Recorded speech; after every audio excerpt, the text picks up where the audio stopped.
1 of Women, Sex, God, Power. Today's episode, we're going to talk about balancing wanting to be a performer and wanting to be visible, wanting to build your audience and increase your capacity to be seen, with the highly sensitive, with the introvert that wants the complete radical opposite. So much of the work that I'm doing this year with my clients and with my community is around capacity building, because we have a lot of very, I would say, negative associations, unhealthy associations with what it means or what is required of you before you're able to step out and be public, be visible. And because of the terminology that has been popping up repeatedly around the healing community, such as nervous system regulation or somatic work or trauma healing, shadow work, inner child healing, I've seen an ongoing theme with a lot of women that come into my space and listen to my work. And that theme is, I need to get to a certain place where I'm completely healed and completely free of all my trauma and all of my anxiety and all of my terror around being visible, sharing my work before I can do it. What I am here to do today is to reframe this for you so that you understand that's actually not possible and that this is the wrong way to approach stepping into greater visibility. But before we get into that, I want to mention that my Temple of the High Priestess membership has just opened. This has taken 6 months of work. This is a body of over 95 transmissions that I have put so much love and care and devotion into for the woman on the priestess path who is struggling with this exact theme that we're going to talk about today, and who is really done healing now. She's finished looking at things to correct or improve within herself. She's already been doing that the last 10 years, and she's over that now. And she now wants to focus on stepping out and really serving and being more widely visible, earning more money for her spiritual work, for her creations, and going and doing the damn thing, because that's what we're here for. And this is the time that we're in. We're now really in a time where we are meant to be showing up consistently. I don't want to bore you with too much information. You are going to get a little bit of a video mid this episode telling you more, but do make sure that you go to the show notes after you've finished watching this episode to check out the 3 various ways that you can enter the membership. And you can also watch my masterclass, the 4 Thresholds to Priestess Power, that's going to give you a 23-minute sneak peek of the themes that we're going to be covering inside and what you're really going to get from this membership. So make sure you go to the show notes, and for now, enjoy this episode. If you don't know my background story, let me begin by telling you what I've journeyed through when it comes to visibility and performance and being public. I grew up as a child prodigy musician. So I've been performing since I was 6 years old. I was performing on the piano, the cello. I was also performing as a singer. I was performing as a speaker. My whole childhood was essentially performance. And as a highly sensitive child, and also a child who had autism, and I wasn't diagnosed until I was maybe 17 years old, when everyone started to notice that I was a little bit unusual and strange and wanted to figure out what was going on. But because I was thrown into performance so early, I never got to have the support, receive the support, as most of us don't, to actually build the capacity to be able to hold more attention on me. So my association with performance, I also went into the music industry and was a singer and then blew up and went viral and had a lot of attention on me. And over time, my nervous system started to associate with visibility and performance as something that was going to be traumatic and something that was going to cost me too much, cost me more energy than I could give, cost me my health, cost me my privacy, cost me my sense of safety, because I had already built now all of these negative associations, having come from a background as a singer, as visibility being something that will result in invasion, online harassment from men, because these are all the things I had already experienced. So I had to go through 10 years of retraining and reassociating my nervous system with what it meant to be visible. I had to essentially rebuild myself from the roots up. I had to stop being a musician and an artist. I went through a tremendous, unfathomable, indescribable amount of grief in the process of that, because I lost my identity. I lost my ability to pursue my career because there was so much trauma that had developed as a result of me being pushed into the limelight as a child, propelled into fame, we could say, as a singer, without having the foundation and the capacity to really hold that amount of attention on me. Building capacity and building nervous system stamina and resilience doesn't mean that you're never going to feel anxiety and you're never going to feel vulnerability hangovers after sharing, or that you're never going to have a trauma response from making yourself public. What building capacity actually means is that when those charges of discomfort arise from making yourself public or from experiencing online bullying or attacks, you have the resilience and the tools, the toolkit, the resources, the inner resources to know how to bring yourself back to center. This is really what a lot of women who consume my work, women who feel everything so deeply, that they're often in this love-hate relationship with visibility and performance, because part of you wants it so badly. You want to feel fearless, carefree, completely submerged in the act of expressing yourself and bringing joy to other people in the process of doing that. But then there's the other part of you that equally as much so doesn't want to have anything to do with it. This is about balancing the introverted, highly sensitive with performer self, and understanding that both need to coexist, because both of them exist inside of you and they are very contradictory in their needs and what they want, but they're both there, and you can't shun the sensitive part of you because it's intimately interlinked with your genius and your artistry. And you also can't shun the needs of a performer because she also needs to have her time to shine and her time to be on the world stage. What actually needs to happen is this integration and this merging and this harmonizing between the two selves.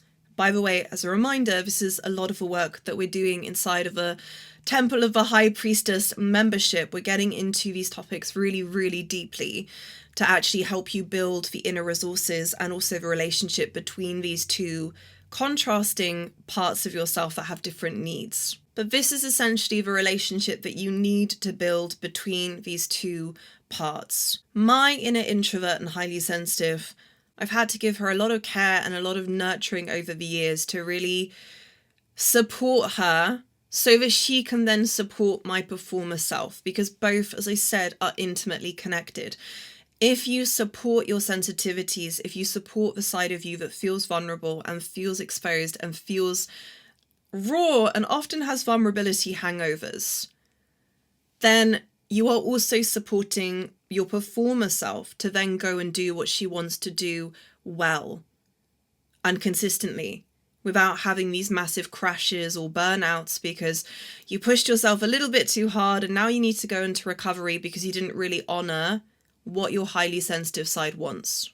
I want you to start challenging some of the narratives and stories that you have around needing to be perfectly healed before you show up and make yourself seen, before you share your art, before you share the more vulnerable aspects of yourself.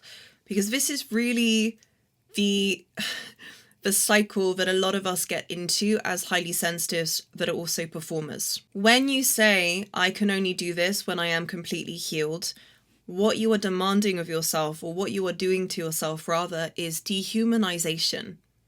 Because it's not possible, especially as a woman, even in this day and age, with all of the forces that we're up against, you are never going to get to a stage where you are completely anxiety and nerves free when it comes to being seen.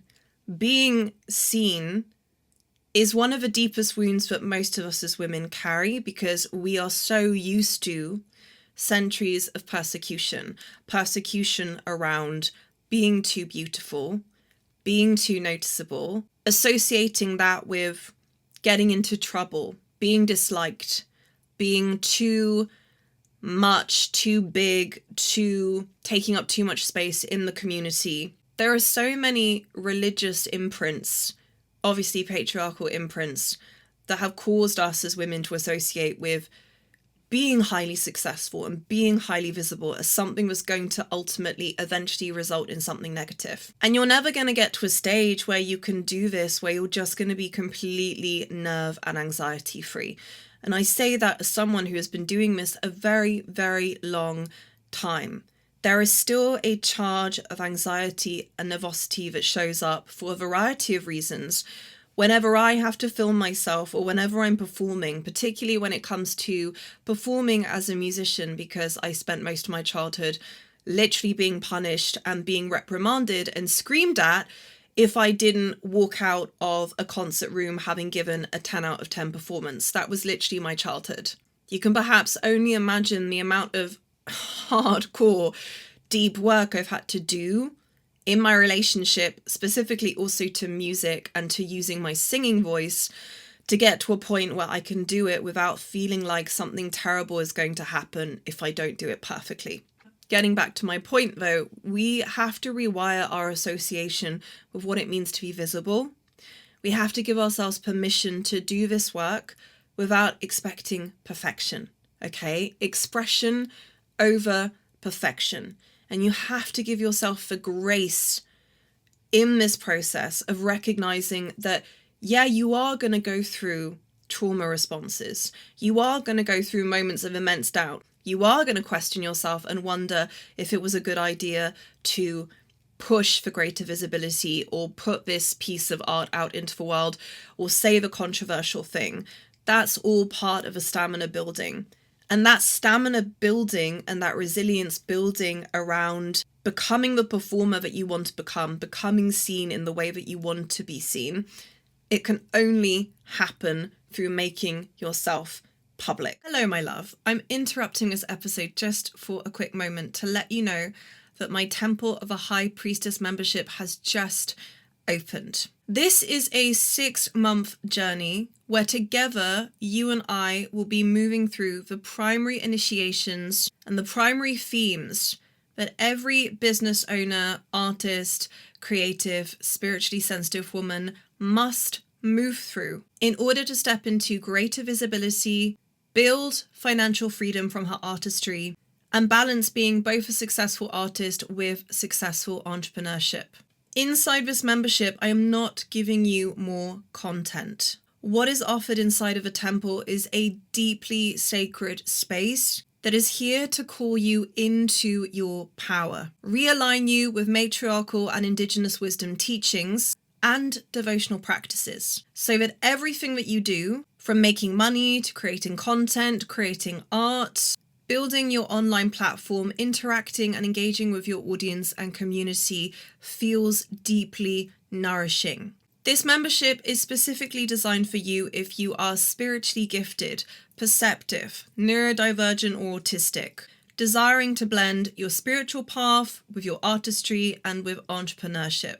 You might be someone who knows that they are meant to lead, create, and be seen, but you are seeking support in order to build your capacity, your confidence, your emotional resilience to be able to consistently show up on camera, post online, use your voice without being hijacked by trauma or overwhelm. This is also for you if you're a woman who has passed the stage of healing, but you don't feel fully embodied in your power as of yet, and you're looking for the structure, the strategy, and the direction to take the spiritual knowledge that you've accumulated over the years and package it into products and soul work that you can easily scale to a multi-6-figure business. You're also a woman who is aware that you are here for more impact, more recognition, more reach, but you're not willing to perform or force your way to success.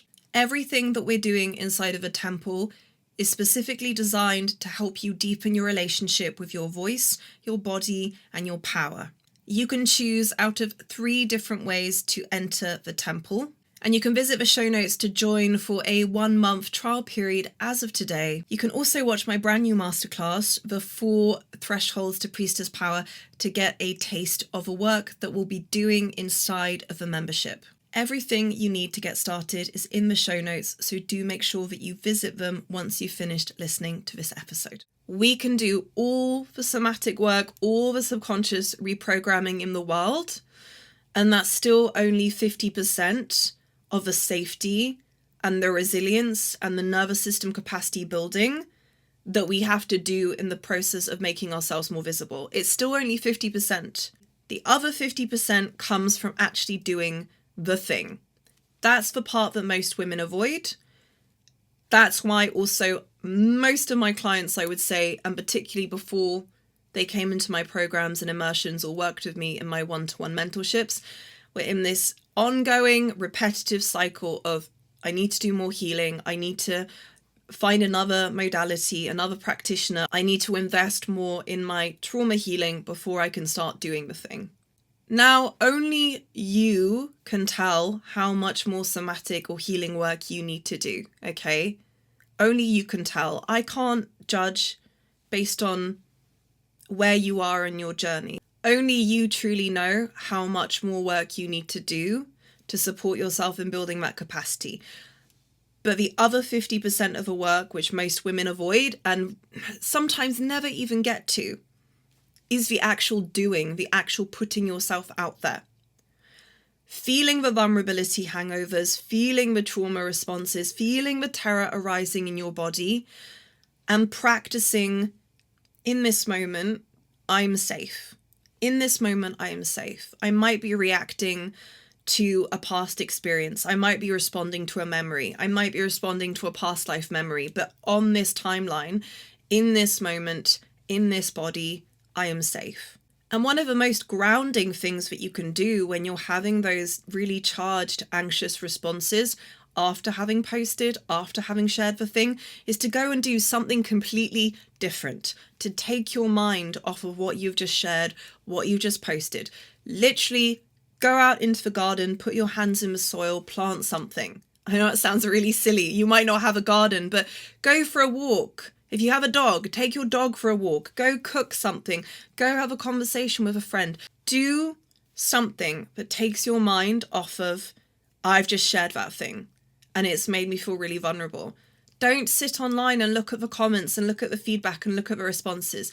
Give your body and your nervous system time to digest and process.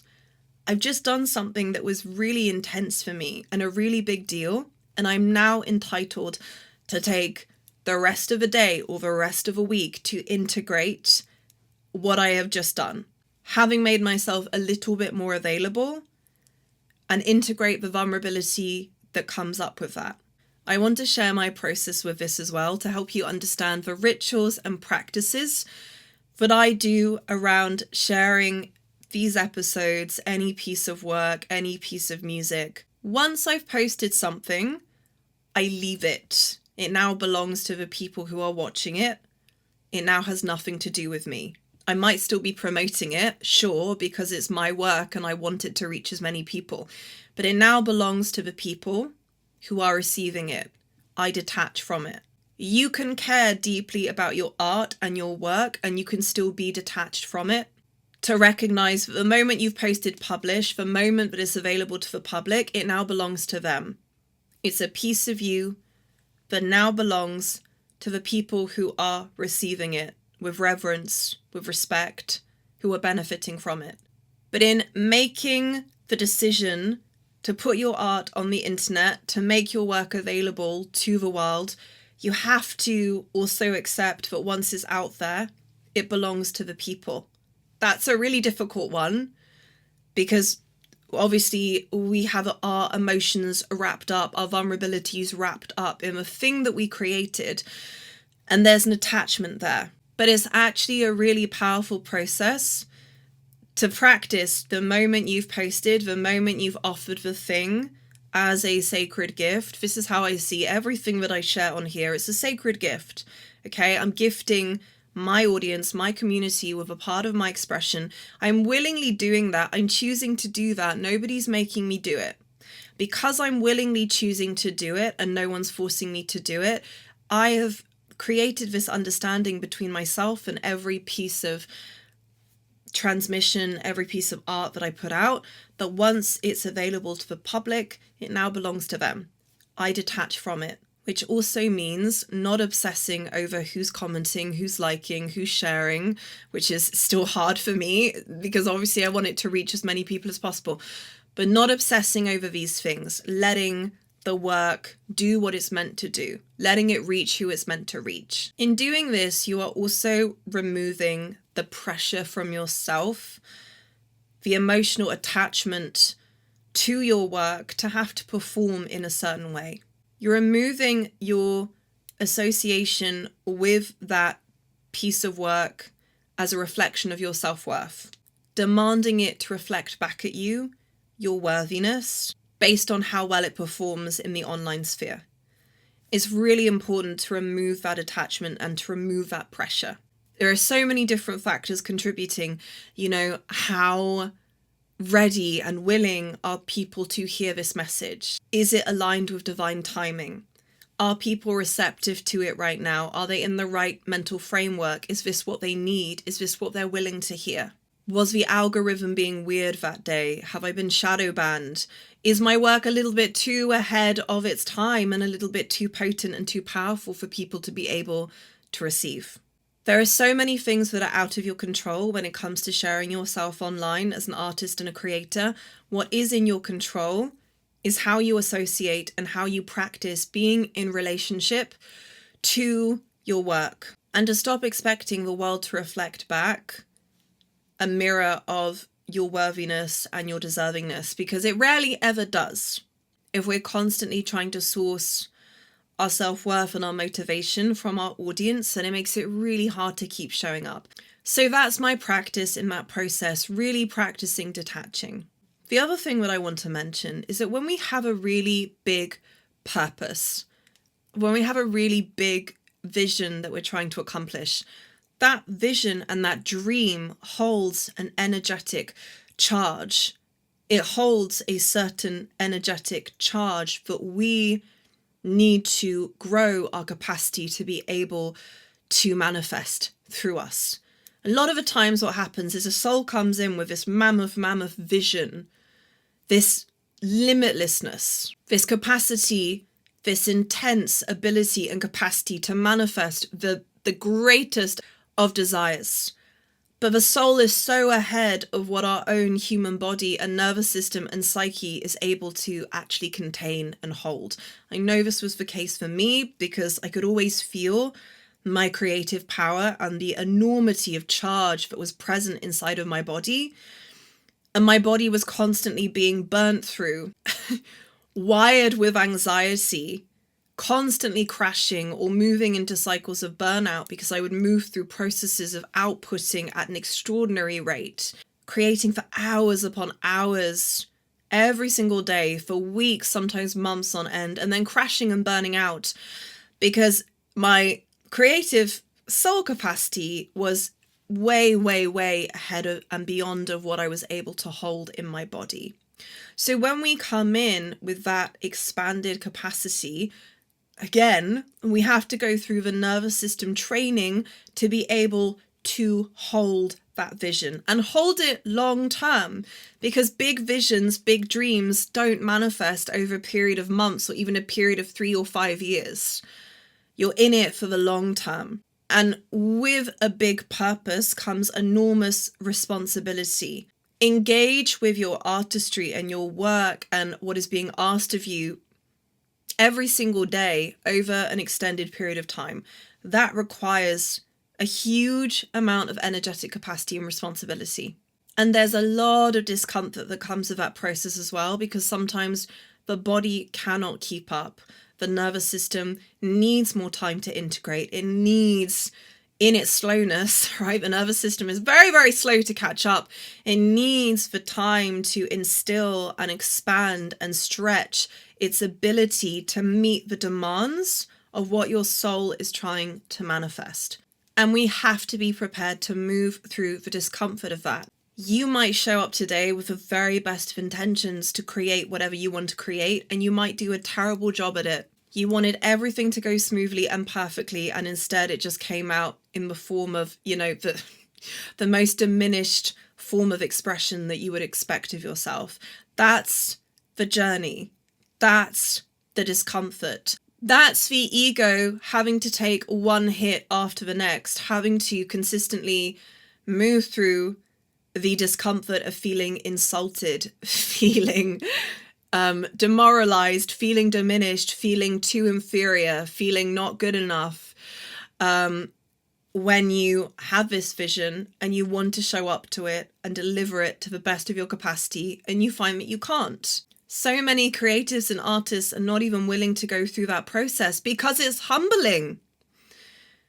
The creative path is extremely humbling, but it's not asking for your perfection. It's asking for your devotion. It's asking for you to be devoted to the process of being stretched, being expanded, having to meet parts of your history, your wounds, inner pains that you buried and shut away, exiled to a deep, dark corner of the earth, never to be confronted or touched upon ever again. Becoming a performer, not just a creative, but becoming someone who makes himself available and visible to the public, it's a very humbling process. It will tear you apart in the best way. I don't mean in a traumatizing way. I mean it will pull you apart and force you to develop a depth of capacity and resilience and willingness to be uncomfortable over and over and over again in the process of actualizing this great, enormous dream that you have inside of you. And the bigger the dream, the greater the training we have to go through. So to circle back round to my original point, I've had so many, but the main point that I wanted to make with this episode is that so many performers and artists are waiting to get to a point where they've cleared all of their visibility, persecution wounds, where they've cleared all the anxiety, all of the trauma responses, all of the terror reactions, all of the energetic charges that come up in their system when they go to sit down to record themselves speaking or singing or sharing a piece of writing online, whatever it is. And the real capacity building and the real healing, as much as you don't want to hear this, I don't like saying it, but the real capacity building happens through incremental, titrated moments in time when you are posting and making yourself visible and available, even if it's just for 30 seconds, even if it's just a 20-second, 30-second clip of you doing something, making that little part of yourself that you're so used to hiding or shielding and protecting, making it available to the public, and then giving your body, your nervous system time to integrate that feeling of being a little bit more exposed and vulnerable than usual. And that after integration process is equally as important as the posting and the doing. You then, after having posted, you have to give yourself the time to integrate that feeling of vulnerability, to give your body the time to recognize, oh, we did the thing and we're actually okay. Nothing terrible happened. And if you have a really charged history around visibility and performance, similarly to myself, then you will find that your body is sometimes being really overdramatic. Yesterday, I shared a clip of myself playing the piano, and it got a really positive response. And every time I play the piano, it gets a really positive response. And then that evening, I had a dream where I was giving a piano performance in public, and I wasn't able to play the piece well. And the audience members were walking out of a room. And in the dream, I felt so humiliated. I felt like I was a terrible performer, like I had no talent, no gift, that I should never have even tried performing to begin with. And then I woke up and I was like, oh my God, why does my subconscious have to be so dramatic? But, I'm really, really familiar with my protector parts. I have really dramatic and really fierce protector parts around my musicianship, around anything specifically that I do relating to music, because this never comes up for me when I'm just speaking on camera. This is specifically to do with music because of my history around the way that I've been bullied online in the past, the way that I've been shot down or diminished, etc.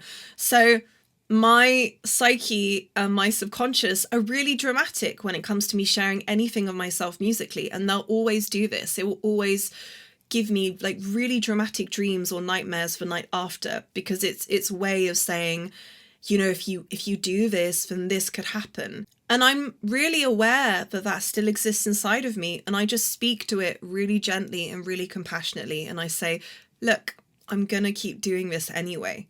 I'm going to keep doing this anyway. I understand your concerns. I understand that the protection is there for a reason, and a valid reason. And by the way, that protection is there even after years and years of me doing trauma healing, energy work. This is what I mean, my love. We can do all the healing work in the world, but at some point we have to step out and do the thing. Because no amount of being in a therapist's room and being in our safe, cocooned, familiar space is going to make us feel safer to perform if we're not actually doing the performing part. We have to step out and we have to do it in a titrated way, but we have to do it.